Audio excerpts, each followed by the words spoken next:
నమస్తే fitness lovers 21 days fitness ఛాలెంజ్లో ఈరోజు డే 3 అయితే మార్నింగ్ లేచి రొటీన్ కంప్లీట్ చేసుకొని ప్రీ వర్కౌట్ కింద sweet potato and black coffee అయితే తీసుకొని వర్కౌట్ అయితే స్టార్ట్ చేశాను. ఈరోజు నా వర్కౌట్లో చెస్ట్ అండ్ బ్యాక్ అయితే ట్రైన్ చేశాను. అలా చెస్ట్కి ఒక 3 వేరియేషన్స్ కంప్లీట్ చేసుకొని మళ్ళీ బ్యాక్కి ఒక 3 వేరియేషన్స్ అయితే కంప్లీట్ చేసుకుని వర్కౌట్ అయితే కంప్లీట్ చేసుకున్నాను.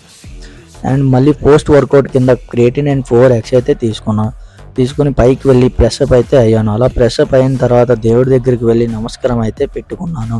అండ్ మార్నింగ్ బ్రేక్ఫాస్ట్లో అమ్మ చేసిన ఇడ్లీ అయితే ఒక పట్టు కుమ్మేశాను. అండ్ 10:30కి పప్పాయ పీసెస్ అయితే తీసుకున్నాను. అండ్ 1 o'clockకి లంచ్లో రైస్, దాల్ అండ్ ఘీ అయితే తీసుకుని ఈవినింగ్ 4 o'clockకి బనానా షేక్ అయితే ప్రిపేర్ చేసుకున్నాను. అండ్ ఈవినింగ్ వర్కౌట్లో ఈరోజు బైసెప్స్ అండ్ ట్రైసెప్స్ అయితే ట్రైన్ చేశాను. అలా వర్కౌట్ కంప్లీట్ చేసుకుని ఈవినింగ్ పీనట్ బటర్ అయితే తీసుకున్నాను. మళ్ళీ ఈవినింగ్ వాక్ అయితే కంప్లీట్ చేసుకుని ఇంటికి వచ్చి ప్రెస్అప్ అయితే అయ్యాను. ప్రెస్అప్ అయ్యి డిన్నర్ అయితే కంప్లీట్ చేసుకున్నాను. ఈరోజు డే 3 అయితే కంప్లీట్ అయ్యింది.